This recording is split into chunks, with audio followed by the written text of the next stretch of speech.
2020 pada saat Minum dulu, iya. tenang dulu. Iya, santai dulu Norma. Oke, tarik napas dulu, nak. Tarik napas. Ya. Baca-baca dulu dalam hati, biar kamu rileks juga ceritanya. Oke, udah enak? Udah ya? Oke, jadi ceritanya, kamu sebelum nikah udah Iya. pernah nge-gap ya Iya, lewat di WhatsApp ya? lewat WhatsApp, Kak. Lewat WhatsApp. Mm-mm. Berhubungan badan lewat WhatsApp maksudnya gimana? Nah, waktu itu kan aku pulang kerja, dijemput kan sama dia. Biasa kita ngobrol, aku suka cek handphonenya. WhatsApp-nya aku buka, terus ada WhatsApp dari ibuku. Aku buka kan, mereka suka ngomongin apa sih gitu. Akhirnya di situ ada chat yang menurut aku lumayan mengarah ke kayak berhubungan seks gitu loh, Kak. Kayak nanti ngelawan biar enak gitu. Jangan diem aja. Walaupun aku belum pernah berhubungan kayak gitu, tapi kan itu udah nggak wajar menurut aku. Ini apa sih gitu, tapi aku masih diem, Kak. Aku baca lagi ke bawah, si laki-laki ngomong, katanya lagi apa, kata ibuku bilang lagi abis mandi, lagi pakai baju. Terus cowokku bilang katanya VC. Nah di situ ibuku bilang iya. Nah di situ aku nggak tahu terjadi VC atau enggak, karena kalau misalnya tidak terjawab kan ada tuh ya, Kak, di situ, tapi tuh nggak ada tidak terjawab, jadi aku nggak tahu jadi apa enggak. Aku langsung marah kan ke dia. Aku gak nyangka, deg-degan. Itu aku tremor banget, Kak, deg-degan. Aku bilang, ini kamu maksudnya apa? Kamu berhubungan sama emak? Aku bilang gitu. Enggak deh, enggak. Katanya itu masalah paham. Direbut handphonenya, terus dihapus chatnya sama dia, Kak. Nah jadi kan aku kayak gak punya bukti kan gitu untuk misalnya bilang ke bapak. Akhirnya aku ribut sama dia malam itu. Nah ibuku keluar dari kamar, bilang enggak, itu mah salah paham aja gitu. Nah dia tuh menurut aku tipe orang yang playing victim gitu, Kak, manipulatif. Jadi waktu itu kan aku marah, nggak terima. Dia tuh kayak sakit gitu, batuk, terus napasnya sesak segala macem. Kan aku takut ya, Kak, takutnya dia nanti kenapa-napa, aku yang disalahin, sedangkan posisinya masih ada di rumah aku. Akhirnya ya udahlah, ya udah ya, aku percaya, maksudnya nggak apa-apa gitu. Ya udah akhirnya dia pulang malam itu. Tapi aku masih nggak percaya, Kak, dalam hati kecil aku, ini tuh nggak beres loh gitu. Ya Allah, aku bilang, tunjukin kalau memang dia itu berbuat kayak gitu lewat jalur apapun, tolong ditunjukin ya Allah.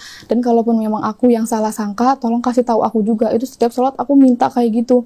Akhirnya selang dari hari itu, dia sakit, Kak, aku ke rumahnya kan. Aku dijemput adiknya pulang kerja ke rumahnya, aku masuk kamarnya gitu kan, dia habis minum obat segala macem. Aku duduk di kursi, dia tiduran di kasur. Aku bilang, aku minjem HP ya gitu. Aku maksudnya kayak mau nyari bener nggak sih yang kemarin setelah dugaan kejadian aku. tadi? Iya, setelah kejadian yang dari rumah aku itu.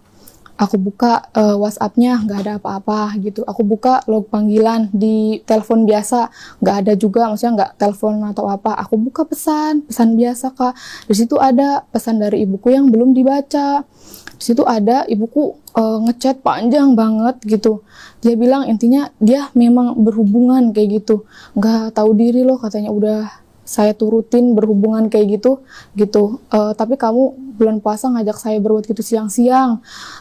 Itu panjang banget kan, Kak, marah ibuku itu. Oh, ibu marah di posisi SMS itu ya, SMS Iya, ya? marah gitu, dasar nggak tahu diri katanya. Pokoknya ngomong kasar lah, udah diturutin berhubungan kayak gitu. Udah tahu bulan puasa minta berbuat gitu siang-siang. Terus bawahnya mah tipe segala macam. Wah, aku langsung kaget. Ya Allah, astagfirullahaladzim. Aku bilang, aku ngegetar banget, Kak. Nggak nyangka gitu tuh, ya Allah. Ini ternyata beneran dugaan aku selama ini gitu. Dugaan aku yang kemarin-kemarin. Terus udah gitu aku tetap baca kan ke bawah segala macem. Dia sempet tuh beda hari kan ngechat jam 5 pagi. Katanya kok lampu rumahnya gelap katanya gitu kan. Terus ibuku bales, nanti aja ya kalau mau nanya, katanya saya mau tidur. Nah udah tuh kan, aku langsung pura-pura ke kamar mandi kan. Nah, ini setelah SMS itu ya? masih setelah dari WhatsApp itu, Kak. Iya, dari pesan yang terakhir kamu cerita ya, urutannya ya? Iya, Oke, gitu. lanjut. Nah udah gitu aku dari yang kasus pertama kan, yang dari WhatsApp itu aku sempet curhat sama adiknya. Hah, masa sih gitu kan, gimana ya, bingung mau ngebuktiinnya gimana. nggak punya bukti yang jelas kan gitu. Nah dari pas hari itu aku baca pesan itu, aku langsung izin ke kamar mandi. Aku bilang, aku mau ke kamar mandi sakit perut, aku boleh ya minjem HP kamu buat hotspot, aku bilang gitu, karena kuota aku habis, aku mau dengerin lagu di kamar mandi. Oh iya, katanya dia bawa aja. Dari situ aku panggil adeknya, Dek, aku bilang, lihat ini, aku bilang, ya Allah, kata kakak kamu kayak gini beneran dugaan kita, aku bilang gitu. Adeknya si si R, iya adiknya. Si mantan suami ya berarti iya, ya? Betul. Oke, terus. Akhirnya aku screenshot kan, itu aku kirim ke WhatsApp aku, lewat WhatsApp dia, tapi langsung aku hapus gitu kan dari galeri, dari WhatsApp, dia nggak tahu. Aku ke kamar mandi, langsung ke kamarnya lagi, aku bilang, aku pulang ya, aku bilang gitu, udah malam gak enak. Udah tuh dari situ, nah aku bilang ke bapak, Pak, ini gimana, maksudnya kayak gini. Oh, pertama kali kamu ngasih tahu akhirnya ke bapak nih? Iya, ke bapak. Dengan bukti yang tadi kamu screenshot ya? Iya, okay, betul. Okay. Terus kata bapak, ya udah coba nanti dikumpulin. Tapi keluarga bapak tuh nggak ada yang tahu Kak. Jadi kita kumpul berempat. Aku, bapak, ibu, sama si mantan suamiku itu. Waktu itu orang-orang terawih kita ngumpul gitu. Maksudnya biar jangan ada yang tahu gitu loh Kak. Kan malu ya Kak, aib gitu. Ini setelah bapak suruh kumpulin bukti-bukti? Enggak, pas udah tahu dari chatan itu, maksudnya mau nanya ini maksudnya apa gitu kan. Yeah. Kumpul di rumah aku berempat itu. Terus bapak nanya, ini ada chat ini maksudnya gimana gitu kan. Enggak, kata ibuku, itu masalah ketik doang. Katanya, salah ketik gimana? Kata bapak, ini tuh jelas loh kamu ngomongnya, katanya gitu kan. Pokoknya mereka nggak ngaku, segala macem. Bapak tuh orangnya bukan tipe yang suka kasar, galak, segala macem ya Kak. Bapak mungkin hatinya mah kesel gitu. Tapi bapak bilang, ya udah katanya, kalau memang kalian nggak ngaku, katanya, nanti suatu saat katanya barang kalian busuk, kata bapak gitu kan. Terus si cowok ketakutan, nangis, bersimpuh di kaki bapak. Pak, katanya, maaf Pak, ampun Pak, saya hilaf, katanya gitu. Aku langsung kaget gitu. Ya Allah, aku bilang, tapi tetap Kak, ibuku nggak ngaku gitu. Pak, maafin saya Pak, katanya saya hilaf Pak, katanya cuma sekali doang, katanya gitu. Saya cinta Pak sama Risma, katanya saya sayang sama dia, saya nggak mau Pak putus sama dia, dia gitu. Bapakku udah kacau perasaannya, udah, katanya kamu pulang dulu sana, pulang, katanya gitu kan. Aku di kamar kayak, ya Allah gitu, aku harus gimana ini mah udah kacau banget, aku bilang gitu kan. Ditanyakan sama bapakku di kamar, tetep ya si ibuku yang nggak ngaku, cuma ya udah minta maaf, cuman nggak ngaku itu salah gitu Kak. Akhirnya bapak bilang, udah lewat hari, bapak bilang kayak udah Risya jangan sama dia lagi gitu kan, karena laki-laki tuh kalau udah tahu kayak gitu, udah pernah begitu, nanti dia akan begitu lagi. Pada saat itu kan aku baru kerja di tempat kerja yang sekarang. Sebelum nikah ya, mohon maaf aku potong. Betul, sebelum nikah kan betul. Ya? Nah, minum dulu saya. Oh iya. Minum dulu, biar kamu lebih santai ceritanya. Nah, terus kata bapak, udah ya jangan dilanjutin lagi karena orang kayak gitu nanti bakalan kayak gitu lagi gitu. Tapi kan aku dengan usia yang masih berapa, 18 atau 19 tahun lah gitu Kak. Saat itu aku juga belum kenal deket banget sama teman-teman di toko yang sekarang gitu. Jadi aku nggak ada tempat untuk bercerita. Jadi aku ya bergelut dengan pikiranku sendiri aja. Aku juga masih cinta gitu. Bucin banget Kak aku tuh ke dia gitu. Akhirnya aku bilang, Pak, tapi aku tuh cinta Pak sama dia, kan dia cinta pertama aku bilang, aku nggak pernah pacaran sama dia Pak, mungkin dia nanti juga berubah kali Pak, itu mah hilaf gitu. Aku jadi malah aku yang sering berantem sama bapak karena akunya pengen sama dia, bapaknya nggak setuju kan. Gitu. Akhirnya ya berjalannya waktu segala macem, ya mungkin bapak juga bingung kan, aku anak satu-satunya, kalau aku nggak diturutin takut akunya gila atau gimana kan. Sampai akhirnya waktu itu ke pernikahan gitu. Nah pas pernikahan juga bapak bilang, sekarang Riz, sebenarnya bapak tuh pas kamu nikahan juga hati bapak mah hancur, katanya gitu kan. Makanya pas di foto pernikahan itu kan bapak mah nggak ngegandeng aku sama sekali gitu tuh. Mungkin dalam hatinya mah kayak, aku tuh nggak siap mengantarkan anakku untukmu, mungkin ya Kak, karena nggak megang aku sama sekali gitu loh. Mungkin ya pakai masker, mungkin sebenarnya sedih gitu, tapi nggak mau, nggak mau nunjukin gitu. Dan belum ada yang tahu kan, dari keluarga aku nggak ada yang tahu tuh kasus yang pertama. Terus kalau dari keluarga dia ada, cuman kayak adiknya sama beberapa kakaknya. Iya, yang cerita. Gitu. Udah kita nikah kan, awal nikah itu masih di rumah bapak. Aku kerja. Bapak kerja, aku juga masih suka curiga gitu ya Kak, maksudnya kita nggak pernah tahu lah orang tuh bakal gimana gitu, apalagi sekarang udah di rumah loh berdua gitu. Akhirnya kita nikah bulan 4, bulan September kalau nggak salah kita pindah gitu.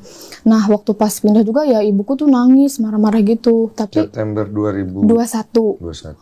Gitu, aku memang waktu nggak bilang sih aku mau pindah, jadi tiba-tiba aku langsung ngangkutin aja barang-barang gitu kan.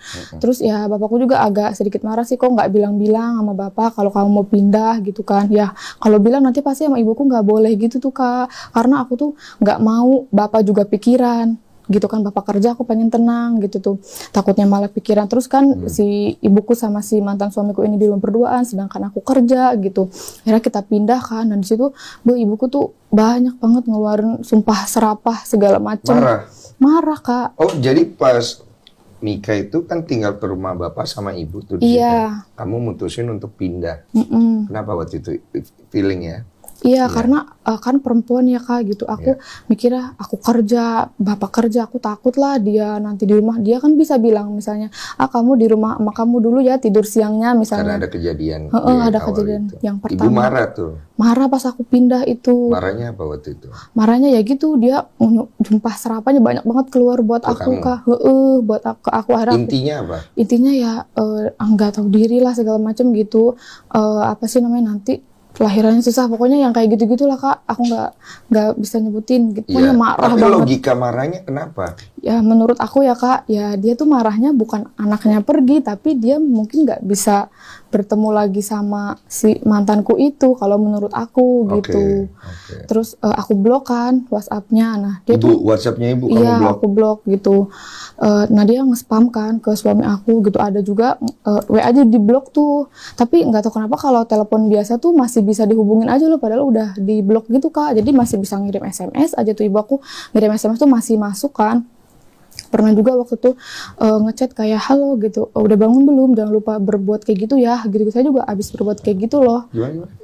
Halo. Iya, jangan lupa salat subuh ya, jangan lupa mandi, jangan lupa berbuat kayak gitu sama istri kamu. Saya juga abis berbuat kayak gini sama suami saya gitu tuh Kak. Tapi dari ibu? Iya, itu ngechat ke handphone suamiku kayak gitu, mantan suamiku gitu Kak. Dia bilang kan Dek, katanya ini mau kamu ngomong gini, udah kata aku udah jangan dibalas gitu. Aku waktu itu sering banget kan nangis, tapi aku nggak berani cerita sama teman toko karena menurut aku malu gitu loh Kak, aib kan ya, bingung gitu. Dan aku juga masih ngasih kesempatan untuk mereka gitu, bahwa yang pertama tuh memang beneran hilaf gitu tuh. Aku yakin mereka bisa berubah Kak gitu, tapi kan ternyata seiring berjalannya waktu, ternyata mereka masih ada hubungan gitu, sampai akhirnya kemarin digerebek sama warga. Oh akhirnya yang ngegerebek warga? Warga Kak. Kapan itu? Tahun kapan? Tahun ini bulan November. Bulan kemarin. 2022. November bulan kemarin, tanggal 15. Kronologi penggerebekannya gimana waktu itu? Jadi waktu itu aku kan kerja, aku punya usaha kan Kak, mie ayam. Jadi Bapak lagi beli bahan-bahan mie ayam ke Jakarta. Jadi jam 1 itu Bapak pergi ke Jakarta. Nah dia itu kalau nggak salah shift 2. Nah udah gitu pas Bapak berangkat, kata warga ya, kata saksi, kok warung mie ayam tutup masih siang, emang kenapa gitu. Nah ibuku masuk ke rumah kontrakan tempat tinggal kita. Jadi kedai mie ayam aku itu nggak jauh dari kontrakan aku gitu. Oh ke situ? Ke situ, karena kontrakan itu kan punya ibunya si mantan suamiku gitu, deket situ. Dia ke kontrakan aku. Terus ada di situ rame Kak, di depan tuh ada yang jualan ketoprak, ada yang lagi ngobrol segala, pokoknya rame itu jam 1 siang Kak. Terus udah gitu diliatin kan, kok masuk ke rumah si Risma, ke kontrakan si Risma, sedangkan akunya nggak ada. Dilihat di waktu, mungkin kok ini orang lama banget nggak keluar. Tapi orang-orang itu tahu itu ibumu nggak? Tahu Kak, tahu. Kok dia bisa curiga ya? Karena sebelum-sebelumnya itu, sebelum terjadi penggerebekan 1 bulan yang lalu itu, abis maghrib atau apa, pokoknya masih sore. Biasa kan warung mie ayam tutup jam 8-an. Itu masih sore kok udah tutup. Nah terus ibuku ke kontrakan aku juga. Sering? Kayaknya Kak, aku nggak tahu karena kan aku mah kerja ya, pulang jam 8 malam gitu. Lanjut. Nah terus tetanggaku tuh aneh, kok udah tutup jam segini, kayak agak curiga gitu kan. Tapi emang warga tuh udah sering curiga, kayak kok ini mah kayak bukan hubungan menantu sama mertua pada umumnya gitu, beda lah pokoknya. Tapi mereka tuh ya bingung juga gitu tuh, gimana mau ngasih tahu ke aku, maksudnya ngegepin atau gimana, bingung, nggak ada bukti kan. Akhirnya waktu malam-malam itu, berarti kan 1 bulan sebelum penggerebekan, mungkin sekitar bulan Oktober atau September ya Kak, berarti malam itu si ibuku masuk kontrakan, aku belum pulang kerja. Tetangga aku yang sebelahan banget sama warung mie ayam itu minjem tangga ke tetangga lain, minjem tangga katanya kan, ternyata dari ventilasi belakang kontrakan kita. Pas dilihat mereka lagi nggak pakai baju apapun, nggak pakai pakaian sehelai pakaian pun gitu Kak. Nah tadi posisi si mantan suamiku ada di sebelah, lagi di kulkas lagi minum kan. Nah kalau si ibuku itu ada di mau ke kamar mandi gitu, nggak tahu mau pipis atau mau apa gitu ya. Tadinya mau difoto atau di video. Nah jatuh si tetangga akunya itu. Jatuh? Handphonenya jatuh. Pokoknya intinya tidak ada bukti. Nah Ketahuan dong? Enggak kedenger mu jatuhnya Oh, kayaknya oke, gitu. oke. Nah terus udah gitu ceritakan ke yang lain-lain gitu. Nah sebenarnya ibu-ibu tuh sering suka gosip-gosip kayak ini mah apa sih namanya, kayak ada yang aneh. Nah tapi sering tuh diomelin sama si suaminya yang pertama kali ngeliat, ih kamu tuh jangan suka ngegosip kayak gitu, nanti mah takut orangnya marah karena nggak ada bukti. Pas dia ngeliat sendiri kan ya ternyata bener dong yang suka ibu-ibu omongin tuh gitu. Akhirnya ya ngomong kali ke tetangga-tetangga situ gitu, tapi gimana caranya ngasih tahu ke aku sama ke bapak dan ke keluarga karena nggak ada bukti, nanti mah dikira kita fitnah. Mereka pikir kalian nggak tahu juga ya? Iya Oke, gitu. oke. Terus udah gitu akhirnya ya udahlah berlalu. Pantesan kok tetangga aku sekarang mah jadi suka jarang beli mie ayam yang sekitar situ. Aku kan mikirnya oh mungkin mereka bosen kali atau kenyang jadi udah nggak suka beli mie ayam aku lagi. Ya ternyata ya mereka nggak mau beli mie ayam aku, tahu gitu tuh yang apa sih si ibuku berbuat kayak gitu. Nah, akhirnya pada tanggal 15 itu yang tadi kan kayak digerebek, dia ngelihat si tetangga aku yang depan kontrakan itu kok ngelihat ini orang masuk kontrakan dengan waktu yang agak lama mungkin ya gitu, makanya dia nelpon ketua pemuda gitu. Ini kayak ada yang gak beres deh kayaknya. Nah ketua pemuda nelpon temannya juga kan, kalau nggak salah 3 atau 4 orang lah gitu. Nah terus ngintip ke ventilasi udara di belakang, ngintip lagi. Tapi di situ nggak ada orang Kak, di dapur nggak ada orang gitu tuh, di kayak ruang tamunya juga nggak ada orang, pokoknya di situ nggak kelihatan orang. Otomatis orangnya di kamar nih gitu kan. Terus didengerin aja tuh kayak ada orang lagi berhubungan suami istri. Wah ini mah katanya udah nggak beres katanya gitu kan. Muter ke depan tuh, diketok pintu nggak dibuka. Terus udah gitu pas didobrak ya, didobrak si mantan suamiku itu lari ke kamar mandi, ada apa ini ke kamar mandi, alasannya katanya mau BAB, dan ibuku masih di kamar mandi, di kamar Kak, kalau nggak salah cuma pakai bra aja, tapi udah bawahnya udah nggak pakai celana gitu, udah nggak, pokoknya pakai bra aja.